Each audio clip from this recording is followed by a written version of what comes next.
Got it. Okay.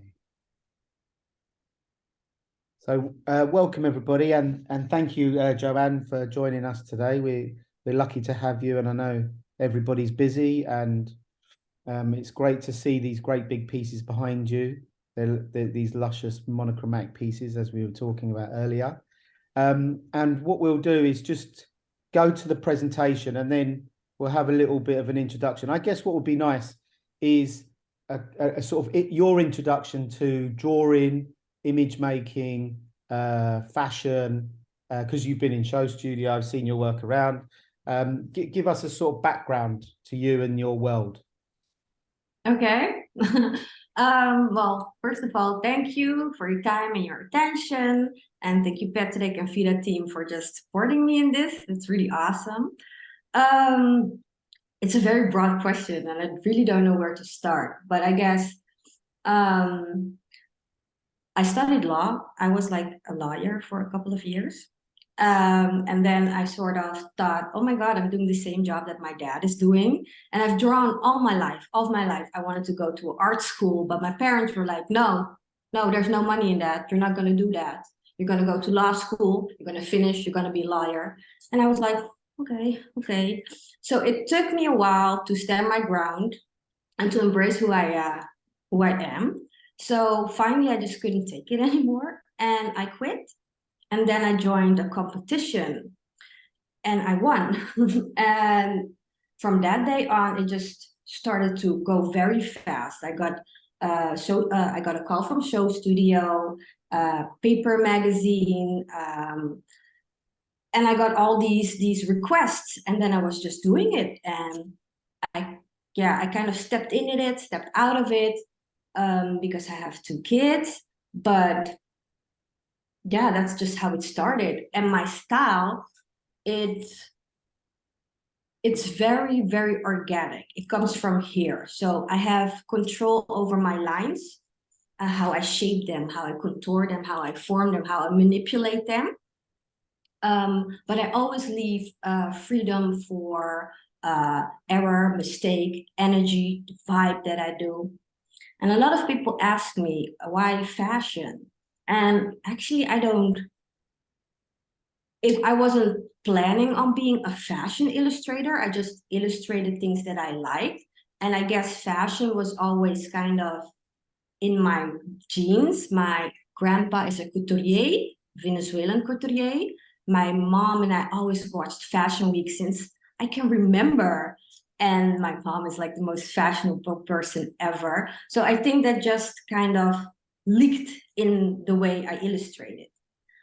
And yeah, I embrace self-acceptance and self-celebration, and I think fashion is very important in starting conversation, communication, critical thinking, so all those themes I find very interesting.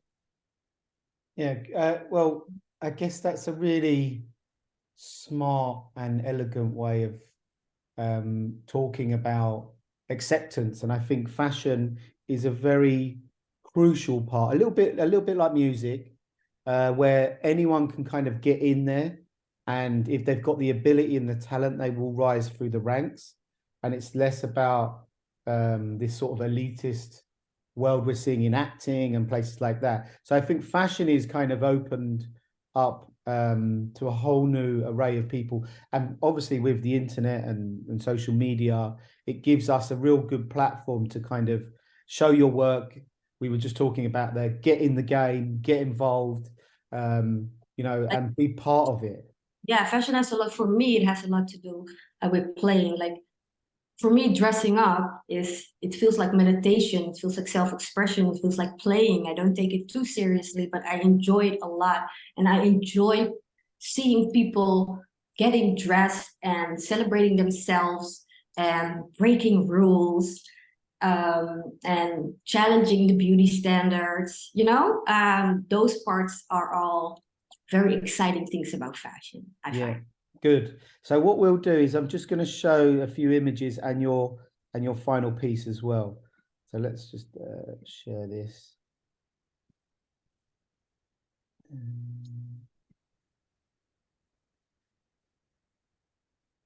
So I kind of went online Yeah. and grabbed some images. They may be old, they may be new, they may be bad in your eyes or whatever. It's a case of they're yours and they're sort of your online identity. So I found this little piece just as a nice segue in. When was this piece created? I think like 10 years ago. 10 Yeah. years ago, I think. Yes. Jean-Paul Gaultier was an assignment for Show Studio, and it was Fashion Week, and Jean-Paul Gaultier was showing, and I had to like put my spin on it. Yes, that was. I remember people saying, "You must love Tim Burton. It's very dark and very creepy." And I do love Tim Burton. I love Tim Burton, but I didn't know organically that it was creepy. It was just when people told me that it was dark or creepy that I was like, oh, okay, that's how people view it. It's fun to see it again, though. I understand now why people might feel that it's kind of dark. I didn't feel like that at the time that I was doing dark work. I still don't. Yeah, I think there's a few artists who, Tim Burton from the animation side, but there's Laura Lane who draws in a very graphic pencil mark making and this sort of like alien like spatial, because there was a lot of stuff with ID was doing about making people more alien like spreading their eyes, Yeah. making them bigger. I remember they called them ugly. That was a thing too. Like I made them ugly, ugly beautiful. That was the theme. And I was like, oh, well, the thing is what I always do, I still do. I make up my own proportions because it's drawing. I don't like it to be like how we see it in reality. I like to make up proportions, and so I play with it. Like I always put the eyes a little bit, yeah, alien, and then the mouth and the nose close together, and everything, the body, all the shapes. I just make them up as I go along. And yeah, I have like my own proportions that I use. Yeah, no, well, you're finding your own flavor and you can see how it's sort of developed. There's Julia Vernhoven, all these sort of illustrators that had come sort of through the ranks who sort of pushed against, brought a bit of this punk avant-garde feel to it. And I feel that, you can see how your work's developed and how it's kind of moved on. And you will bring in natural influences. It just happens. Yeah. And we hear about this quite a lot, that a lot of artists get upset about other artists, like musicians, riffing off each other. You look, you learn, you grow, you develop. And I feel Yes. part of your journey. Yes, I do not have that sentiment though. I think we all tap into this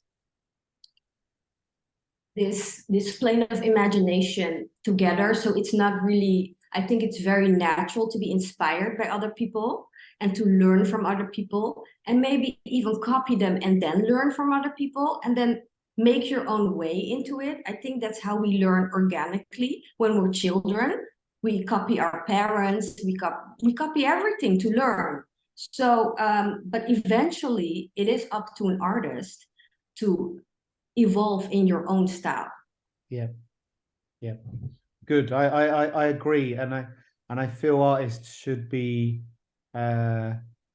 almost I guess like sort of happy, but Van Gogh, you think of Braque, Picasso doing cubism, who starts what, then you've got impressionism, they're just movements. So I feel that it's just part of your artistic journey. And then naturally you start evolving.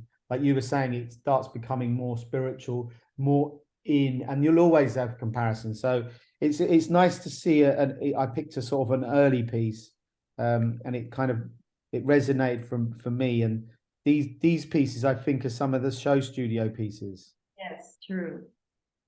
So Yes. explain these a little bit. Okay, so the one on the left, that's also an older piece from the same one as Jean-Paul Gaultier. That's like, I think 10 years ago. Then the middle one is, I think, 2 years ago.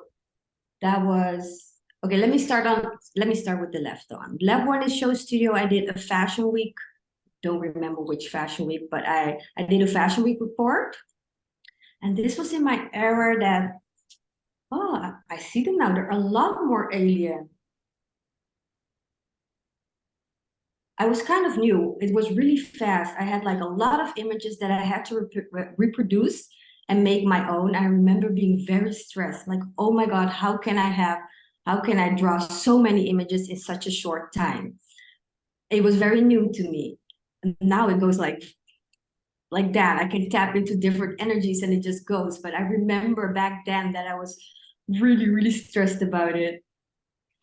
The middle one was a self-portrait of isolation. It was in Corona time.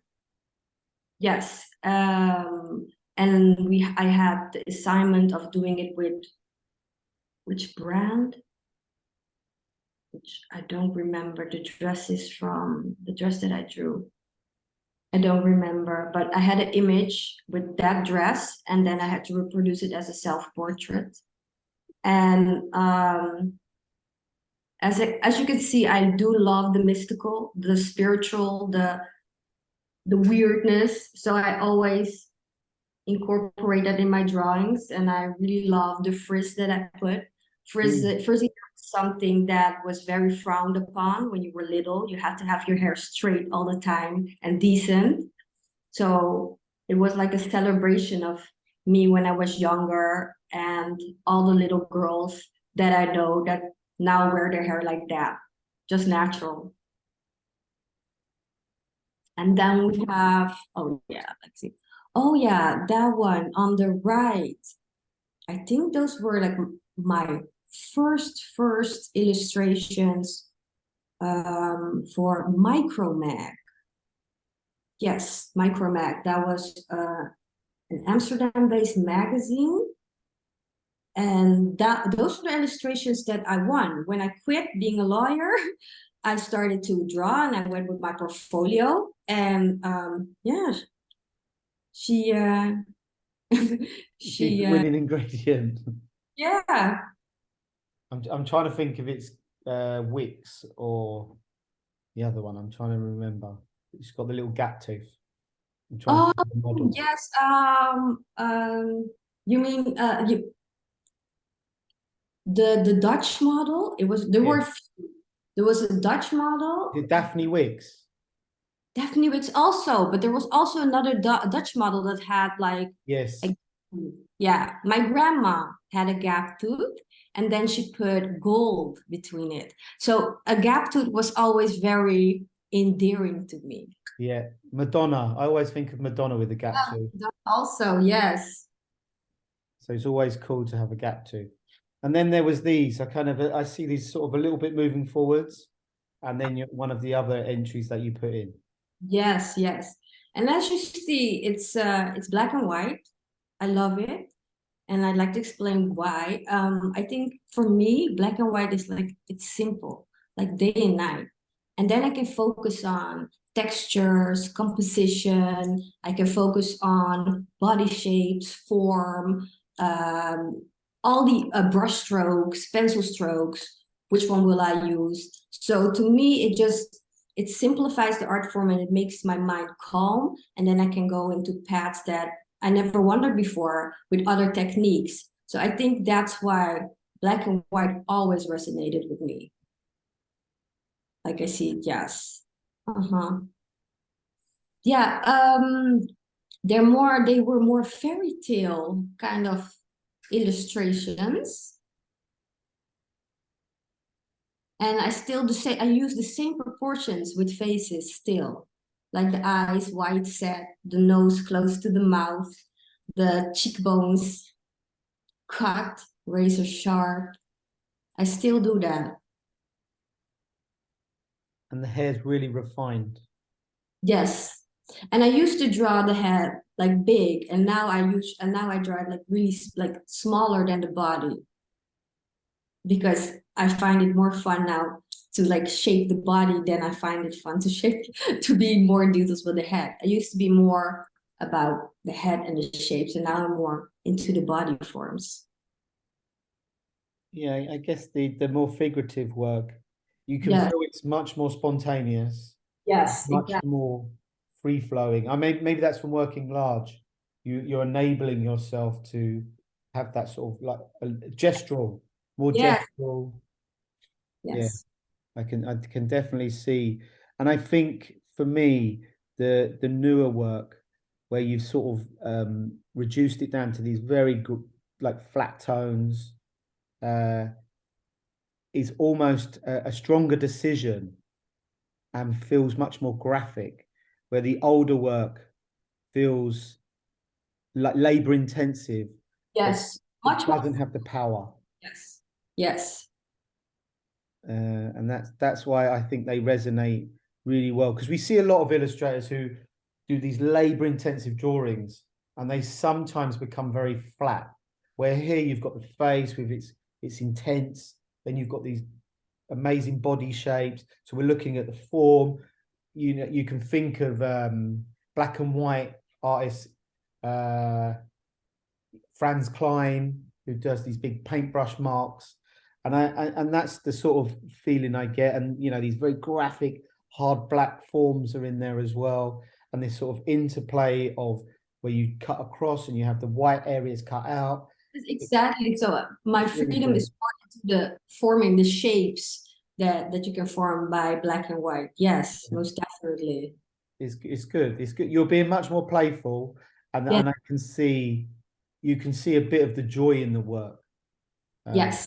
and And a lot I more feel it. relaxed also into who I am. Yeah, I was a lot younger then, so there is this feeling of wanting to prove yourself. So okay, you have this excitement, you want to prove like, okay, there is this pressure that is now kind of not there anymore, actually.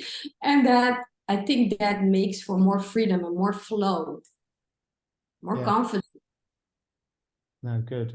They're really nice, it's nice to see the sort of progress and Yes, the I love movement across. And it. you'll probably go back and you'll go forwards, and just looking behind you to the right, you've got that sort of much more paintbrush hair. I think it's hair, Yes, and it's nice. You're bringing back some of it, which I quite like.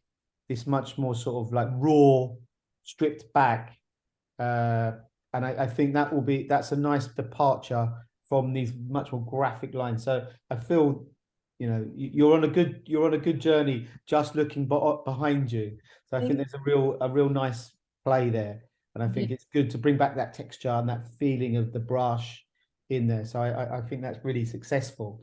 And then moving on to this winning piece, you know, I guess the magic of this, and I had many people that body dysmorphia was really a big thing when I was at school and at university. People playing with the body, the shape, the form. Um, Obviously, we've got lots of these sort of programs where we talk about history and squeezing bodies in. You know, you look at when Kim Kardashian's trying to get into a corset and they're changing her body with this corset, which is what they were doing in that period. So this was a really sort of smart way of ticking many little boxes, I felt. With the Yeah. understand, you can see all of your play in here, and I think, yeah, like maybe you can give me some more information. I'm just guessing from what I see. Well, you're getting really accurately. Um, well, the theme that I chose is fame and fortune, and I'm just thinking about how nowadays you don't have to play in a movie or be a certain actress. Everybody can have fame and fortune, right? And that on the other one hand, it's kind of annoying because you're like, okay, why are you famous? But on the other hand, it's really interesting because you see so much diversity. You see diversity in skin color, in cultural background, in body shapes. You see so much more. So I really wanted to highlight that part, the diversity of the fame and fortune and this 21st century life. And so I thought of Paloma L. Cesar, yes, if I say it correctly, immediately. Like she is extremely gorgeous.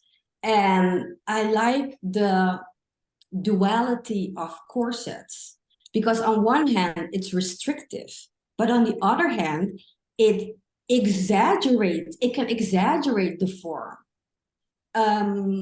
So it can celebrate even more the, how do we say it? It accentuates the roundness of the breasts and the small hips, or the roundness of the arms. And I like that it was about non-conformity and still be strapped up. I don't know. I kind of like the twist of it. Yeah, I agree. And I like the shoulder coming up, like the attitudes there. And I think that's quite relevant. And I feel that sometimes people get lost in when they're making the works, these little details. And I think all these details really are what capture the imagination of the creatives. You want to capture attitude, you want to create narrative, you want to be relevant. And I think within all of this, and bringing in all your history of what you're doing as an image maker, it bolsters together. And if anyone who understands being an image maker, that if you can bolster all of these ideas and then make a great image, it isn't a case of copying anymore. It's a case of being informed and making good decisions. And I felt that this was a really good, it felt very relevant. And I felt that that's what ticked the box from my angle. And a lot of people really resonated with this one. They loved it. And that sort of looking down the nose, it was so smart. And it could tip into Rihanna. You could think of all these different characters that are coming through now. Yes. And I felt that it was so spot on. I don't know if you still feel so how do you feel about this piece? You must have really liked it. And yes, it might be straight. No, I love it. As my I have two sons, and my eldest said, "You're gonna win with this piece." I was like, "What is it? You're gonna win with this piece?" And he loved it. He's 10, and he was like, "Yes, this is it." And he loved the attitude. And still, when I see it, I love that she is badass, and that is something that I love doing, drawing cool badass women, and she is that. yeah, I'd like to, because there's an artist called JR, and he does these huge pieces, and this would be great, on a New York skyline, massive. This sort of attitude, part of one arm on a building and another bit on another building, even if it was projected, and even moving it into more sculptural, getting it 3D made. Oh my God, interesting. so awesome. Yes. That would be but technology is getting there. It's able to look at drawings and then manipulate them, and we're seeing lots of people playing with 3D now, and I feel that but they're getting lost in the AI side of 3D, which is good, because the nice thing is the non-creatives will get sucked into AI and just generate what the content's going to make, where yours is going to be yours, and you're going to direct and create, and the AI won't really come to this point at the moment. So I feel you're in a good space. I think it's very fascinating. I'm always for change and for innovative ideas. I just want to see where the process goes. And whatever happens in the IA process, I'm like, I will never stop drawing. I will never let my pencil, my handwork go. And my imagination, my world is mine, and I won't stop. I will not stop creating. And maybe with IA, I can have different kind of art forms, play with it also. So I don't feel like it's taking over, or like, I'm like, let's be a part of it. Let's see what happens. How will it evolve? I'm very excited about it, actually.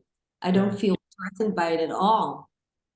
Yeah, there was a person I met at Somerset House, and what he did is he actually, because you can fill in the machine with all of your imagery, and then almost have an existential experience of working with the AI to imagine what would my drawings look like with this twist. And that's how AI, it's like giving it to a book, and and twisting it up or speaking to someone, like having a crit, like you were saying about critical thinking. The Yes, AI is a critical thinker for you. And if you are a creative, you won't feel threatened by AI. And I think that's I know it's a departure from drawing, but it's kind of where stuff can go. that's exactly. Good. Well, I guess the goal is to keep these short and sharp, and It- I'm pretty sure we're gonna do something again and I'd plan love. some more stuff. So, because there's some great work here, and it was really engaging, and we were lucky to have this piece because immediately seeing it was a real jaw dropper, and it's nice you've come up.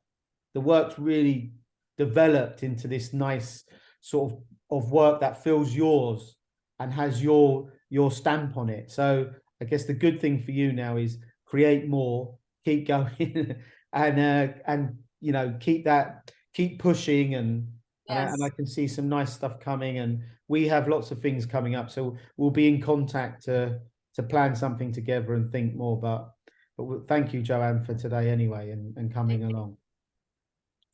Talk soon. Thank you. Have a good day. Thanks, everybody. Bye-bye. Bye bye. Bye.